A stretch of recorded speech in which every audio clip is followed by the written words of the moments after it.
Bear, if you ain't gonna play, man, pass the controller. Obsession, written and directed by Curry Barker, is the newest addition in the long line of new horror movies jumping on the viral marketing trend. Long legs, weapons, and undertone, just to name a few in recent memory, all had this heavy social media push promoting them as the scariest movie in years or best horror movie of the year, with all these tweets and reels pushed onto your feed of people reacting to what they just saw. And now we have Obsession, another movie with buzz promising the best horror movie of the year, even going as far as to reference the marketing of the movies I just mentioned with taglines like, "Believe the hype." So, is it really that good? After breaking the mysterious One Wish Willow to win his crush's heart, a hopeless romantic finds himself getting exactly what he asked for, but soon discovers that some desires come at a dark, sinister price. Whoever wrote that synopsis is a lot nicer than me. Hopeless Romantic is very generous because this main character, Bear, is a chud. Obsession is one of the most avoidable horror movies ever. If he just opened up the multiple times he's given the chance to, sometimes even point blank just being asked, none of this would have ever happened, and at worst, he would have at least gotten some closure. But no, bro is afraid of women, so he's gotta break the magic evil stick. I like how they treat Nikki and Bear before the wish is made in this movie. There's moments where you start to think his feelings might be mutual, but moments where it really feels like they're not. So once that wish is made and Bear seemingly gets what he wants, it immediately feels wrong. Even before all the insane, scary shit starts going down, it's clear that this is not Nikki. The movie takes the idea of love versus possession and explores it with an actual possession. It's actually really clever. And as it becomes more and more apparent that something terrible is going on, Bear is willing to put up with it because he's either getting what he wants or because, again, he's too afraid of confrontation with her. A true top three chud of all time. The chote, if you will. The first third of this movie feels pretty straightforward, setting up the characters and their dynamic in this friend group, Bear and Nikki and Bear's feelings towards her. The wish gets made and there's a few little hints that things aren't what they seem. But then there's this one scene, right? At night, Bear wakes up to Nikki in the corner of his room. Oh my god. It dials the tension up from a 6 to a 10 out of nowhere. Her face she's making at first, the uncanny movement, the shot being locked on Bear so you have no idea what Nikki's doing off screen. That is when the movie really took off for me and went from being, fun and good to great. It reminded me of Talk to Me a few times, where you have these more lighthearted scenes between friends, pretty funny interactions between all of them, but then just on a whim, the entire mood can instantly change and go to some very dark places.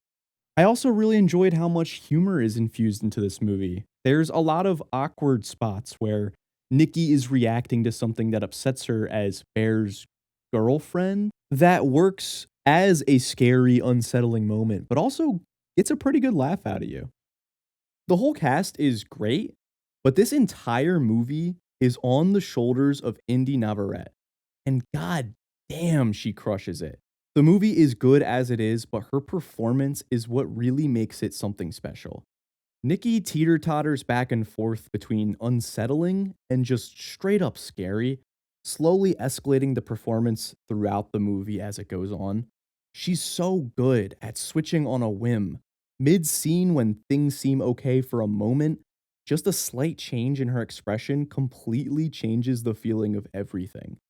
There's also another layer to her performance on top of all that, with the real Nikki seemingly breaking through at moments, but because of how back and forth she already is, you're always questioning if it's really her or if the real Nikki can break through at all.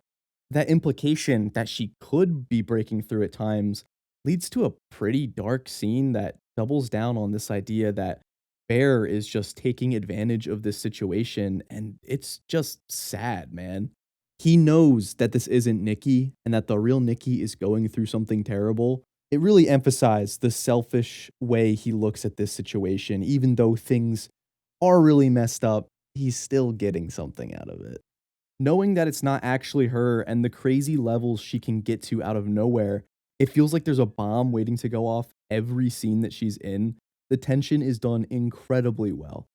Even when she's off screen, on the other side of a door or just out of sight, I found myself holding my breath, praying that Bear doesn't do something stupid to set her off. I really enjoyed the shot of Nikki on Bear's doorstep, by the way. She's almost completely covered in shadows with these dark eyes and piercing white lights in them. Chef's kiss. I also love how rewatchable this movie is. There's a lot from the beginning that changes context once you know a few things from later on. Plus, there's this really creepy, strange Hansel and Gretel excerpt, I guess, that Nikki reads. Once you consider the full context of things said earlier on, it kind of emphasizes what was really going on before the wish was made.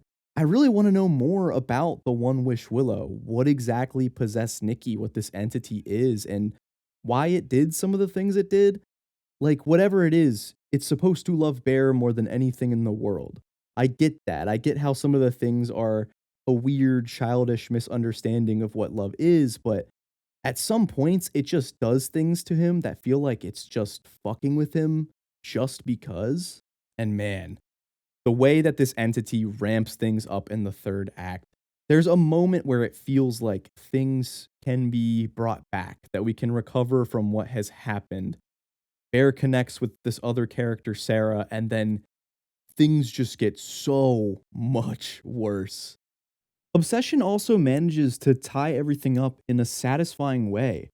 Pushed to his limits, Bear is forced to make a choice and continues to be motivated by fear, even trying to change his mind at the last second because of it. I love, but also hate how it wraps up for Nikki. She's been the biggest victim of everything going on in the movie, and while it may seem that it ends well for her, Bear once again is too afraid to deal with something difficult, and because of that, again, he puts all of this onto her. Either way, man, the $1 billion should have crushed them.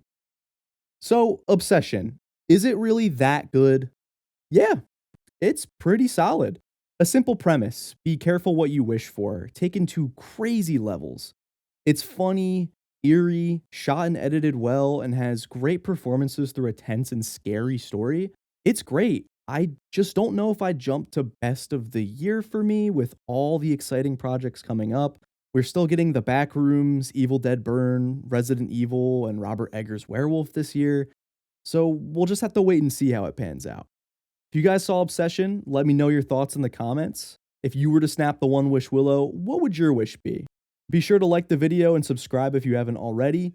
Thanks for watching, and I'll see you again in the next one.